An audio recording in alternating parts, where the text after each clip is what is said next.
5 astaamood oo muujinaya in lamaanahaagu yahay qof dareenkiisu bisil yahay.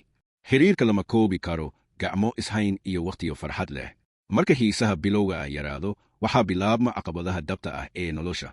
Si loola tacaalo waqtiyadaas nugul, bisaylka dareenka waa tiirka ugu muhiimsan ee qof walba u baahan yahay.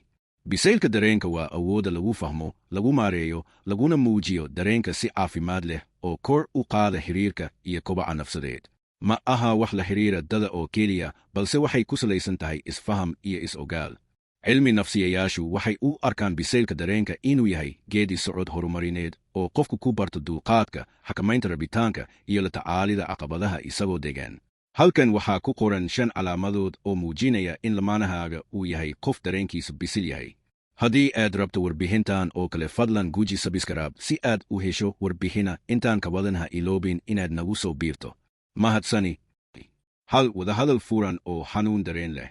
Lamaanaha bisil wuxuu si daacad ah uga hadlaa dareenkiisa, wuxuuna si taxadar leh u dhegaystaa adigoon carqaladayn ama dayalsan. Wuxuu weydiiyaa su'aalo si uu u fahmo aragtidaada, wuxuuna ixtiraamaa xuduudaha halkii uu isku dayi lahaa inuu xakameeyo wadahadalka. Raali gelintiisu waa mid dhab ah oo ujeedadeedu tahay bogsiin, ma aha in la dhammeeyo muran.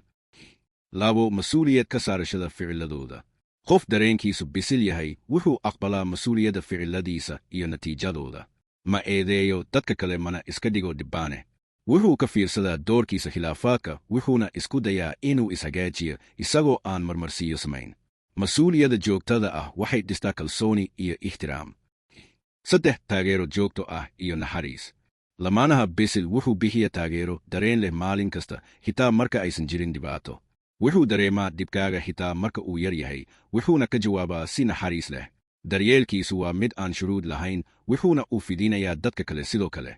Wuxuu isku dheelitiraa taageerada uu bixiyo iyo daryeelka nafsadiisa. 4 La qabsasho iyo dabacsanaan. Noloshu waxay keentaa isbedbeddel lama filaan ah. Lamaanaha dareenkiisu bisil yahay wuxuu la qabsadaa qorshayaal iyo xaalado cusub isagoo aan xanaaqin ama adkaan. Wuxuu si hal abuur leh u xallinayaa dhibaatooyinka, wuxuuna sii ahaanayaa mid rajo leh.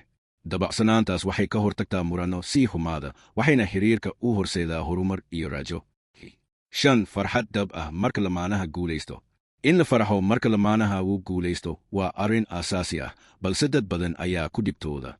Lamaanaha bisil wuxuu ku faanaa guusha lamaanihiisa isagoo aan xaasidnimo ama tartan ka muujin. Wuxuu u arkaa horumarka lamaanihiisa inuu yahay guul wadajir ah. Kororka mushaarka ama abaalmarinta ma dhaawacdo qiimihiisa nafsadeed.